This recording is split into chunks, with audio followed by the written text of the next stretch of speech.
नमस्कार. गुणवंत झाडेचा आपण सर्व प्रेमींना नमस्कार. मित्रांनो, आज मी आपल्या सर्वांसमोर फेसबुक लाईव्हच्या माध्यमातून आलेलो आहे. व्यथा आहे एक काँग्रेस कार्यकर्ता याची. माझ्यासारखे तर पक्षामध्ये असे असंख्य कार्यकर्ते आहेत जे नाराज झाले, पण मी माझ्या वयाच्या 16व्या वर्षापासून 15व्या वर्षापासून नाही म्हणत, मी जन्मापासून काँग्रेसी आहे. माझं राहणं प्रभाग क्रमांक 21 ला आहे आणि हा माझा जो प्रभाग आहे, प्रभाग लालगंज, शांतीनगर, सतरंजीपुरा, सुभाष पुतला, चकना चौक, लालगंज झाडे चौक, प्रेमनगर असा हा माझा प्रभाग आहे. इतवारी रेल्वे स्टेशन देखील या प्रभागामध्ये येते. बंधूंनो, आज माझी व्यथा अशी केलेली आहे काँग्रेस पक्षाने की मी सुरुवातीपासून तळमळ करत काँग्रेसचा कार्यकर्ता या नात्याने परिसरामध्ये राहत आलेलो आहे आणि काँग्रेसी विचार घेऊन राहत आलेलो आहे. पण या निवडणुकीमध्ये असं झालं की मला मी उमेदवारी मागितली, पण मला उमेदवारी देण्यात नाही आली. मला उमेदवाऱ्या नाही मिळाल्या. मोठा पक्ष आहे काँग्रेस पक्ष. काँग्रेस पक्षाला काम करणाऱ्या व्यक्तीची गरज नाही. काँग्रेस पक्षाला चापलुसी करणाऱ्यांची गरज आहे. काँग्रेस पक्षाला पैसे देऊन उमेदवारी घेणाऱ्या लोकांची गरज आहे. प्रभाग क्रमांक 21 मध्ये असंच झालं. जे कधी काँग्रेसच्या कोणत्याही कार्यक्रमामध्ये नाही यायचे, जे कुठेच काँग्रेसी म्हणून ओळखल्या नाही जायचे, अशा लोकांना काँग्रेस पक्षांनी प्रभाग 21 मध्ये जी उमेदवारी दिलेली आहे ती पैसे घेऊन देण्यात आलेली आहे. कुठेतरी चांगल्या कार्यकर्त्याला साईडला डावलून पैशाच्या आधारावर उमेदवारी आणलेली आहे. म्हणून माझं सर्व मतदार बंधू आणि भगिनींना विनंती आहे की त्यांनी मतदान करत असताना जो ही व्यक्ती कामाचा आहे त्याच व्यक्तीला मतदान करा, अन्यथा दुसऱ्याला तुम्ही मतदान करू नका. कारण हा जो तुमचा नगरसेवकाचा जो विषय आहे, हा विषय एवढा गंभीर आहे की त्या विषयावर जर आपण बघितलं तर आपल्याला मूलभूत सुविधा म्हणजे काय, गटर लाईन, रोडची सुविधा, पिण्याच्या पाण्याची सुविधा, त्यानंतर स्ट्रीट लाईटची सुविधा, अशा खूप आपल्याशी निगडीत आणि जवळचे जे काही आपले रोजचे महत्वाचे विषय असतात त्या विषयावर आपल्याला नगरसेवक निवडून आणायचा असता की जो नगरसेवक आपल्याच प्रभागाचा राहणारा असावा. नागपूर महानगरपालिकेच्या या प्रभाग क्रमांक 21 मध्ये जो उमेदवार दिलेला आहे तो उमेदवार दुरून आणलेला आहे. मला टीका टिप्पणी करण्याची सवय नाहीये, मी खरं बोलणार. तुम्ही पडतून बघा, मला तिकीट नाही दिली म्हणून मी बोलून राहिलो अशातला भाग नाहीये. तुम्हाला जर उमेदवारी द्यायची होती काँग्रेस पक्षाला तर मला वगळलं. माझ्या सोबत अजून काम करणारे लोक होते त्यांना उमेदवाऱ्या द्यायला पाहिजे होत्या. जेणेकरून असं न करता ज्यांनी कधीच काँग्रेसमध्ये आम्ही त्यांना बघितलेलं नाहीये, काँग्रेसमध्ये ज्यांना आमच्या प्रभागाशी काही संबंध नाहीये, अशा व्यक्तीला बाहेरून आणून नेत्या लोकांनी इथे पैसे घेऊन उमेदवाऱ्या दिलेल्या आहे. बंधूंनो, तुम्ही नका फसा. आमची फसवणूक काँग्रेसने केलेली आहे. काँग्रेसला मतदान करायचं नाही. काँग्रेसला जर तुम्ही मतदान कराल तर हे समजा की तुम्ही त्या पैसे घेऊन विकणाऱ्या लोकांना सहयोग करत आहात. म्हणून एकाही काँग्रेसच्या व्यक्तीला मतदान तुम्ही करू नका. पूर्णपणे ते लोक धंदा करायला बसलेले आहे. ज्यांचा दूरदूरपर्यंत काही या प्रभागाशी संबंध नाही अशा लोकांना तुम्ही उमेदवाऱ्या देऊन दिलेल्या आहे. अरे प्रभागाचं फक्त सोडा हो. आम्ही कधी कोणत्याच कार्यक्रमात नाही बघितलं, काँग्रेस पक्षाच्या कार्यालयात नाही बघितलं, आमच्या चळवळीत नाही बघितलं, आमच्या डेप्युटेशन्स मध्ये नाही बघितलं. आमच्या कोणत्याही कार्यक्रमाच्या, काँग्रेसच्या कार्यक्रमाला आम्ही एकहीदा ज्यांना बघितलेलं नाहीये तशा लोकांना काँग्रेस पक्षाने उमेदवारी दिलेली आहे.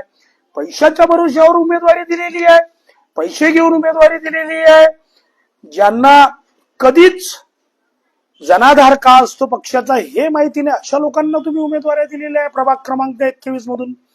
माझं दुसरीकडे काहीच म्हणणं नाहीये.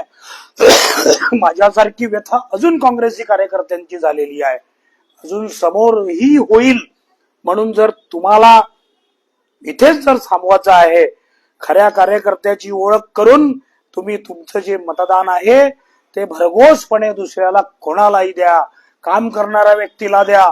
पक्ष नका बघा, जो माणूस आपल्या कामामध्ये येऊ शकतो असा माणूस बघा. तुम्ही त्यांच्या सोबत जर जाल ज्यांनी पैसे घेऊन उमेदवाऱ्या विकलेल्या आहे, जर तुम्ही त्या पक्षाला जर मतदान कराल तर तुमचं जे मत आहे ते मत असं ठरेल की तुम्ही त्यांच्या निर्णयामध्ये सहभागी झाले आणि त्यांना तुम्ही मत दिले. आणि उद्या जर ते इथे नाही राहिले, इथं त्यांचं राहणं नाहीये, इथं त्यांचं वास्तव्य नाहीये, अशा लोकांना जर तुम्ही मतदान जर कराल तर खरोखर तुमची फसवणूक होईल. प्रिय मतदार बंधूवर भगिनींनो, माझ्या या बोलण्याला तुम्ही फक्त फेसबुक लाईव्ह पर्यंत नका समजा. ही महत्वाची आहे. ही निवडणूक 9 वर्षानंतर झालेली आहे. समोर किती वर्षांनी होईल काही सांगता येत नाही. म्हणून निर्णय घ्या. तो कोणत्याही पक्षाचा माणूस असो, जो आपल्याला धावून येतो, जो आपल्या सोबत नेहमी असतो, आपल्या जिव्हाळ्याचा आहे, आपल्याला काम करून समोर आपल्या 2 गोष्टी ऐकणारा जो कोणी व्यक्ती राहील त्याच व्यक्तीला मतदान करा. अन्यथा तुमचं मत, तुमच्याकडे येतील ना लोक, पैसेवाल्या लोकांना उमेदवाऱ्या दिलेल्या आहे, ते येतील पैशाचे पॅकेट घेऊन, पैशाचे पॅकेट घेऊन येतील.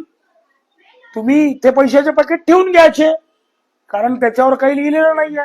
पण बटन दाबत असताना आपला विकास, आपल्या प्रभागाचा विकास कोण करू शकतो? तो महिला गट असो किंवा पुरुष गट असो. मतदानाचा अधिकार संविधानाच्या हिशोबाने दोघांना पण आहे, स्त्रियांना पण आहे आणि पुरुषांना पण आहे. आणि 2 स्त्रिया आहेत, 2 पुरुष आहेत प्रत्येक प्रभागामध्ये. 4चा प्रभाग आहे. पण काम करणारी स्त्री कोणती आहे, काम करणारा पुरुष कोणता आहे, हे ठरवण्याच्या तुमचा हा काळ आहे, तुमचा हा वेळ आहे. तुम्ही निर्णय घ्या. निर्णय घेताना जर तुम्ही चुकले तर 5 वर्ष तुम्हाला कधीच काहीही, कुठेच तुम्ही काहीच नाही करू शकणार. या सर्व गोष्टी लक्षात ठेवून घ्या. आणि मी तर हे म्हणतो तुम्हाला की काँग्रेस पक्षाला मतदान करूच नका. दुसऱ्या कोणत्याही पक्षाला तुम्ही मतदान करा, पण काँग्रेसला अजिबात मतदान तुम्ही करू नका. मी एक सामाजिक कार्यकर्ता आहे, काँग्रेसशी विचारवंत आहे, सुरुवातीपासूनच काँग्रेसी. मी लालगंज सुधार संघर्ष समितीचा प्रेसिडेंट आहे. माझ्या परिसरात मी समितीच्या माध्यमातून, काँग्रेस पक्षाच्या माध्यमातून काम केलेलं आहे.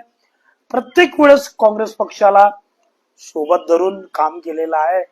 बंधूंनो, माझ्यासारखे अजून व्यथा भरपूर लोकांची आहे, पण नका करा मतदान काँग्रेस पक्षाला. सोडून द्या काँग्रेस पक्षाला. ज्या काँग्रेस पक्षांनी आमच्यासारख्या तळमळीच्या कार्यकर्त्याची इज्जत नाही केली, तशा काँग्रेस पक्षाला तुम्ही मतदान करता का हो? बिलकुल नका करा काँग्रेस पक्षाला मतदान. हीच माझी आपण सर्वांना हात जोडून परत विनंती आहे की दुसऱ्याला कोणालाही मतदान करा, पण काँग्रेस पक्षाला मतदान बिलकुल तुम्ही अजिबात करू नका. नमस्कार. मी गुणवंत झाडे, प्रभाग क्रमांक 21, लालगंज, झाडे चौक, नागपूर. माझ्या ऑफिस मध्ये बसल्या बसल्या आज मला असं वाटलं की कुठेतरी तुमच्या सोबत मी संवाद साधायला पाहिजे. मीच बोलून राहिलो, आपण नाही बोलून राहिले, पण ह्या माझ्या व्यथा आहे. होऊ शकते की या माझ्या फेसबुक लाईव्हनी जर कोणाचं मन दुखेत असेल, कोणाच्या भावना दुखेत असेल, तर त्या लोकांनी मला क्षमा कराव्या. माझा जो प्रकार झालेला आहे तो अजून कार्यकर्त्यांचा समर्पण होईल. काँग्रेस सोडा. मी काँग्रेस पक्ष, काँग्रेस विचार सर्वपणे सोडलेले आहे. मी काँग्रेस पक्षाला राम राम करतो. नमस्कार.